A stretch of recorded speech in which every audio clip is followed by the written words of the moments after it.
বাসায় আজকে 50 জন মেহমানের আপ্যায়ন করা হবে। তাই আজকে অনেক ধরনের খাবার রান্না করা হয়েছে।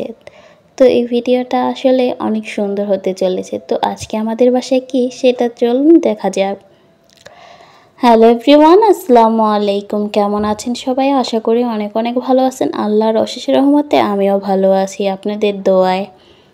তো এখানে অনেকগুলো পেঁয়াজ নিয়েছি। তো এই পেঁয়াজ এখানে না হলো 3-4 কেজি পেঁয়াজ হবে। তো এই জানি না ক্যামেরায় কতটুকু দেখা যাচ্ছে, তবে এখানে বেশ অনেক পেঁয়াজ সেগুলি আজকে কাটবো। আর এইগুলি আমি অনেকটা আগে ভিজিয়ে রেখেছিলাম। আর পেঁয়াজটা আগে ভিজিয়ে রাখলে হচ্ছে চোখে ধরে না। তো চোখে পেঁয়াজ কাটতে গেলে তো সবারই অসুবিধা হয়। তো আর এত পেঁয়াজ কাটবো তো সেই তো এত পেঁয়াজ যখন কাটবো, তো একসাথে এতগুলি পেঁয়াজ কাটলে তো চোখ জ্বলবে অনেক। তার জন্য আমরা কি নিয়েছি, এখানে পেঁয়াজ ছিল 3 কেজি, 4 কেজি না। তো এই পেঁয়াজগুলো আমি অনেক আগের থেকে ভিজিয়ে রেখেছিলাম। আর আমাদের বাসায় আজকে 50 থেকে 60 জন মানুষের আয়োজন হয়েছে, যার কারণে এই পেঁয়াজগুলো অবশ্যই লাগতো। তবে আমরা সকালে আরও পেঁয়াজ কাটছি। আর এখানে যেহেতু আমাদের বাসায় 50-60 জনের অনুষ্ঠান ছিল, যে কোনো একটা অনুষ্ঠান ছিল, সেটা তো আপনাদেরকে বলবই। তো তার জন্য আমরা হাতে মেহেদি লাগিয়েছিলাম। তো এখানে আমরা 2 জালে মিলে এখানে হচ্ছে পেঁয়াজ ছিলে কাটতেছিলাম। তো আমাদের বাসায় হচ্ছে আমার ননদের দেখা হবে, ননদের আর কি বিয়া ঠিক হচ্ছে, সেটা আর কি।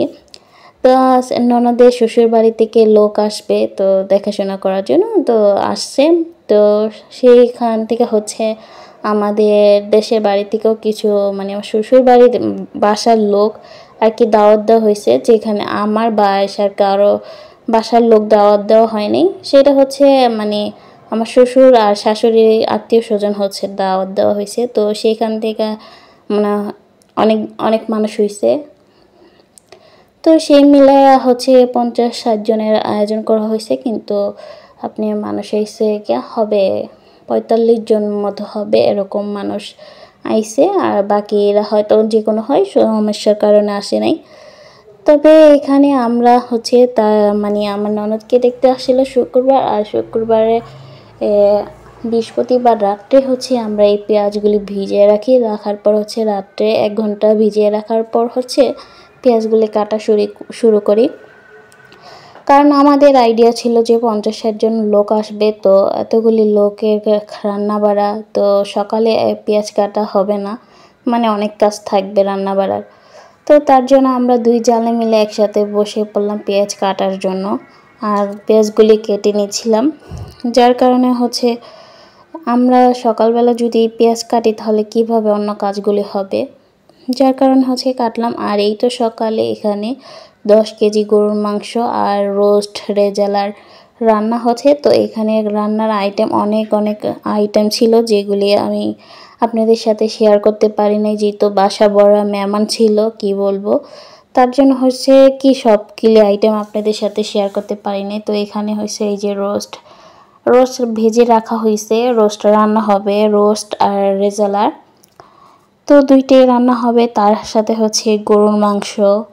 তারপরে এখানেও আরও অনেক আইটেম আসলে, যেগুলো আমি আপনাদের সাথে শেয়ার করতে পারি নাই, কিন্তু বলি আর কি আয়োজন ছিল। এখানে ছিল গরুর মাংস, রোস্ট, রেজালার, তারপরে হচ্ছে চিংড়ি মাছ ভুনা, তারপরে হচ্ছে ডিম দেওয়া হয়েছে, ডিম ভুনা, তারপরে টিকা, শিক কাবাব, আর বিকালের নাস্তা হিসাবে অনেক ধরনের ফল, তারপরে হচ্ছে বিস্কুট, চানাচুর, অনেক কিছুই ছিল। সেগুলি তার আপনাদের এত মানুষের সামনে আমার ভিডিও করা করতে পারি নাই, আর করা সম্ভবও না, যেহেতু নতুন মানুষ, সবার সামনে তো আর ভিডিও করা যায় না। তাই ভাবলাম আর যতটুকুই করেছি ততটুকু আপনাদের সাথে একটু শেয়ার করি। তো এই তো রান্না বাড়া করে যেগুলি হয়েছে সেগুলি হচ্ছে আপনাদের সাথে শেয়ার করলাম, কিন্তু আর বাকি আইটেমগুলি শেয়ার করতে পারিনি। এতটা পরিমাণে কাজের চাপ ছিল, কি বলবো, করতে আর ভিডিও করার নামই মাথায় ছিল না। যাই হোক, হয়তো আমার শাশুড়ির ব্লগে আপনারা হয়তো দেখতে পারবেন কিছু ভিডিও। তো আজকের মতো এতটুকুই, নেক্সট ভিডিওতে আবার দেখা হবে। আল্লাহ হাফেজ।